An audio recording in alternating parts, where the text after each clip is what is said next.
नमस्कार।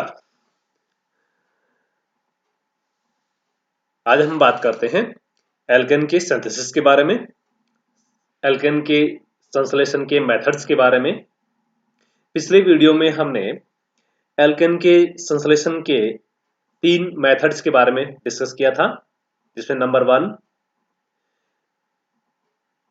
Bye hydrogenation of alkene and alkyne and Sabatier and Senderens methods के बारे में, नंबर 2 वुड्स रिएक्शन के बारे में और नंबर 3 कोल्बे इलेक्ट्रोलाइसिस के बारे में डिस्कस किया था।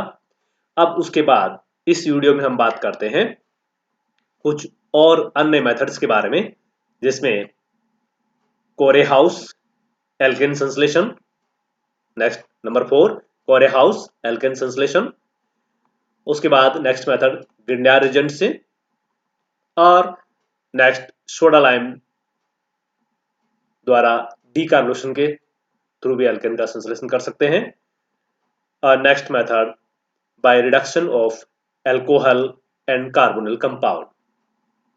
तो नाउ नंबर 1 हम बात करें कोरेहाउस एल्केन संश्लेषण, कोरेहाउस एल्केन सिंथेसिस। इस मेथड में 2-3 रिएक्शंस इन्वॉल्व होती हैं, जिसमें सबसे पहले बात करें हम एक सिंपल वे में बात करें तो एल्किल हैलाइड की रिएक्शन लिथियम मेटल के साथ कराई जाती है, जिसे लिथियम एल्किल लिथियम बनता है, और इस एल्किल लिथियम की रिएक्शन फिर क्यूप्रस आयोडाइड के साथ कराई जाती है, क्यूप्रस हैलाइड के साथ कराते हैं। तो इससे लिथियम डाई एल्किल क्यूप्रेट बनता है।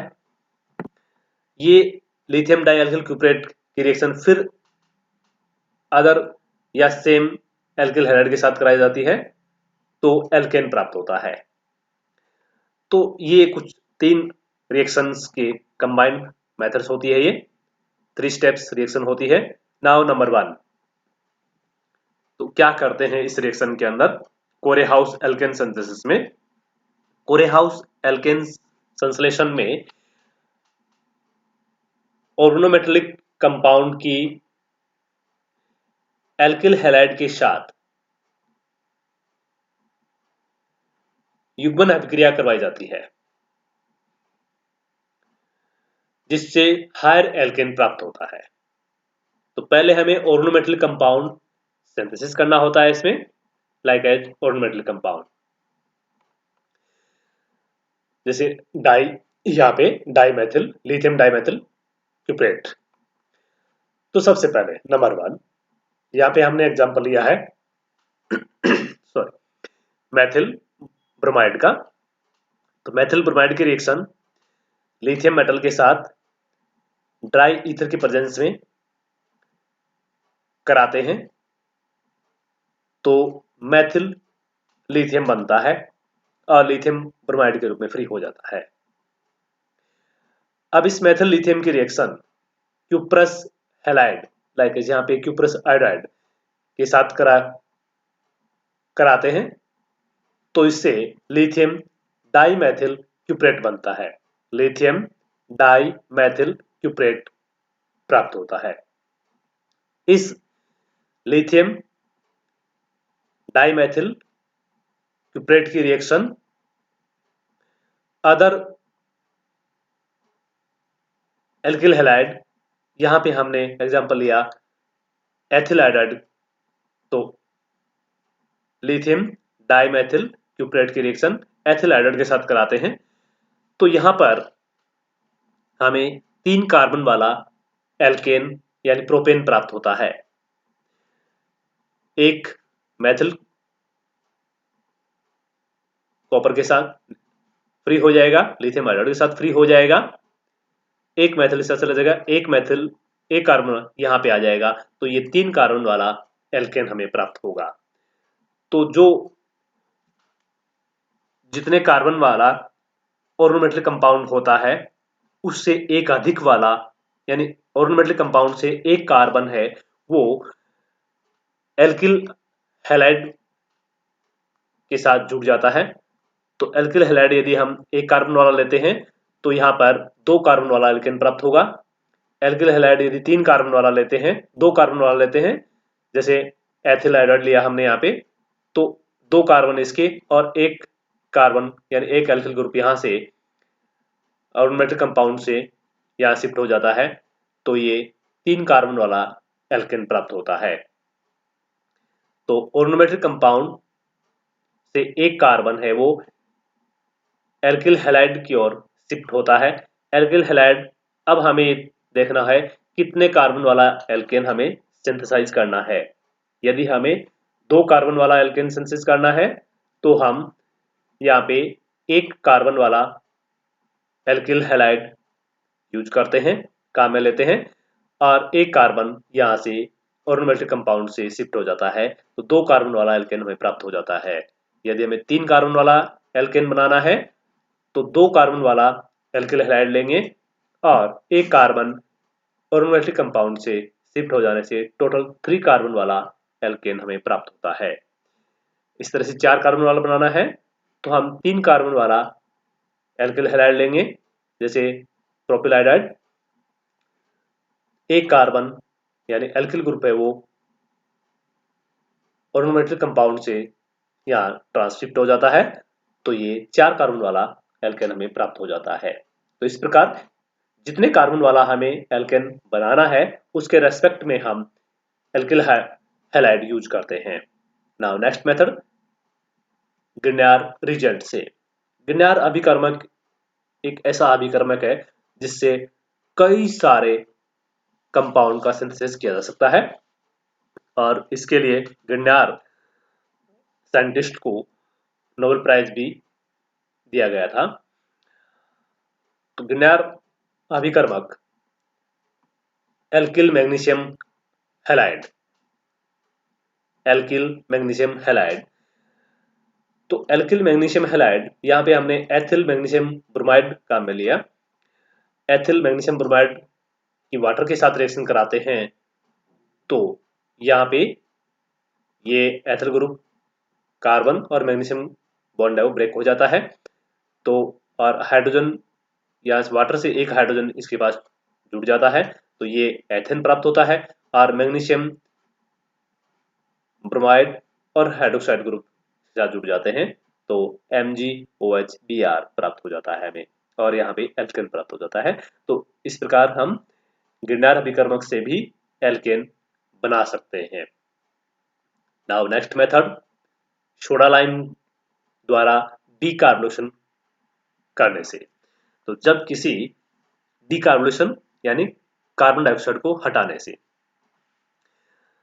तो जब कार्बोक्सिलिक एसिड के सोडियम या पोटेशियम साल्ट का, कार्बोक्सिलिक एसिड के सोडियम या पोटेशियम लवण का यानी साल्ट का सोडा लाइम यानी सोडियम हाइड्रोक्साइड और कैल्शियम ऑक्साइड के मिक्सर के साथ ड्राई डिस्टिलेशन शुष्क आसवन कराया जाता है, तो एल्केन प्राप्त होती है। कि जब कार्बोक्सिलिक एसिड के सोडियम या पोटेशियम साल्ट का सोडा लाइम सोडियम हाइड्रोक्साइड और कैल्शियम ऑक्साइड के साथ शुष्क आसवन ड्राई डिस्टिलेशन कराया जाता है, तो एल्केन प्राप्त होती है। जैसे यहाँ पे कार्बोक्सिलिक एसिड का सोडियम साल्ट, सोडियम हाइड्रोक्साइड और कैल्शियम ऑक्साइड यानी सोडा लाइम के साथ ड्राई डिस्टिलेशन कराया, तो हमें एक कार्बन वाला एल्केन यानी मेथेन प्राप्त हुआ और सोडियम कार्बोनेट प्राप्त हुआ। डीकार्बोनेशन हुआ, यहाँ से कार्बन डाइऑक्साइड यहाँ से फ्री हुआ और यहाँ से एक ऑक्सीजन, और ये बन गया carbonate sodium carbonate sodium oxide. यहाँ से एक हाइड्रोजन फ्री हुआ, ये सोडियम ऑक्साइड बना। ये सोडियम ऑक्साइड इसके साथ कार्बन डाइऑक्साइड के साथ रिएक्शन किया तो ये बन गया सोडियम कार्बोनेट, और ये हाइड्रोजन है वो इस एल्किल ग्रुप के साथ जुड़कर एल्केन बना देता है। तो यहाँ पे जैसे एथिल, यहाँ पे सोडियम प्रोपियोनेट की रिएक्शन सोडियम हाइड्रोक्साइड के साथ sodium oxide plus calcium oxide यानी सोडा लाइम के साथ कराते हैं, डाई डिस्टिलेशन कराते हैं, तो हमें 2 कार्बन वाला एल्केन यानी C2H5 और एक हाइड्रोजन यहाँ से तो H6 हो गया, तो C2H6 यानी एल्केन प्राप्त एथेन प्राप्त होता है। तो इस प्रकार हम कार्बोक्सिलिक एसिड के सोडियम या पोटेशियम साल्ट की सोडा लाइम के साथ डाई डिस्टिलेशन कराकर एल्केन प्राप्त कर सकते हैं। नाउ नेक्स्ट मेथड, एल्कोहल व कार्बोनिल यौगिक के अपचयन से भी एल्केन प्राप्त की जा सकती है, तो by reduction of alcohol and carbonyl compound. Now जब एल्कोहल व कार्बोनिल कंपाउंड के रिएक्शन रेड फास्फोरस व HI के साथ अपचयन कराने पर एल्केन प्राप्त होती है। जैसे अल्कोहल ले हम मेथनॉल, तो मेथनॉल की रिएक्शन HI के साथ हाइड्रोजन आयोडाइड के साथ रेड फास्फोरस के प्रेजेंस में कराते हैं, तो इसका अपचयन हो जाता है और एल्कोहल है वो अपचित होकर एल्केन देता है, ये मेथेन। एक कार्बन वाला है तो मेथेन। यहाँ पे एग्जांपल हम कार्बन कंपाउंड एल्डिहाइड की बात करें तो एस्टेल्डिहाइड की रिएक्शन HI के साथ रेड फास्फोरस के प्रेजेंस में कराते हैं, तो ये अपचित होकर एल्केन देता है। 2 कार्बन वाला है तो 2 कार्बन वाला एल्केन यानी एथेन बनाता है। एसीटोन की रिएक्शन कराते हैं HI के साथ में रेड फास्फोरस के प्रेजेंस में, तो ये भी एल्केन देता है, 3 कार्बन वाला यानी प्रोपेन बनाता है। तो इस प्रकार हम एल्कोहल व carbonyl compound like aldehyde, ketone की रिएक्शन यानी एसीटोन एल्डिहाइड की रिएक्शन हम रेड फास्फोरस व HI के साथ कराकर यानी अपचयन कराकर एल्केन प्राप्त कर सकते हैं। अब से कुछ क्वेश्चंस हैं, जैसे हम बात करें कि ब्रांच एल्केन का क्वेश्चन नंबर 1, ब्रांच एल्केन का क्वथनांक बॉइलिंग पॉइंट अनब्रांच एल्केन की अपेक्षा कम होता है। शाखित एल्केन का क्वथनांक अशाखित एल्केनों की अपेक्षा कम होता है। अब बात आती है कि एक तो शाखित एल्केन और एक अशाखित एल्केन यानी branch alkane and non branch alkane. Branching होने पर सरफेस एरिया कम हो जाता है। जब मॉलिक्यूल की ब्रांचिंग होती है तो सरफेस एरिया कम हो जाता है। सरफेस एरिया कम हो जाता है तो इंटरमोलिकुलर अट्रैक्शन फोर्स भी कम हो जाता है, और इंटरमोलिकुलर अट्रैक्शन फोर्स कम हो जाता है तो बॉइलिंग पॉइंट भी कम हो जाता है। तो इसलिए किसी मॉलिक्यूल में ब्रांचिंग होने पर यानी ब्रांचिंग बढ़ने पर उसका सरफेस एरिया कम हो जाता है, जिससे मॉलिक्यूल में परस्पर अंतराणविक आकर्षण बल इंटरमोलिकुलर अट्रैक्शन फोर्स कम हो जाता है, जिससे यौगिक के क्वथनांक भी कम हो जाते हैं, घट जाते हैं। तो इसलिए ब्रांचिंग एल्केन का क्वथनांक कम होता है नॉन ब्रांचिंग की अपेक्षा। नाउ एक क्वेश्चन और नेक्स्ट क्वेश्चन कि इवन कार्बन वाले एल्केन का गलनांक ओड कार्बन वाले एल्केन की अपेक्षा अधिक होता है। अब इवन वाले, क्योंकि यदि कार्बन की संख्या इवन होगी तो उसके लैटिस में यानी जो जालक है उसमें फिट आसानी से हो जाएंगे। यदि संख्या ओड है तो वो लैटिस में क्रिस्टल लैटिस में इजीली फिट नहीं हो पाएंगे, जिससे उनका गलनांक अधिक होता है।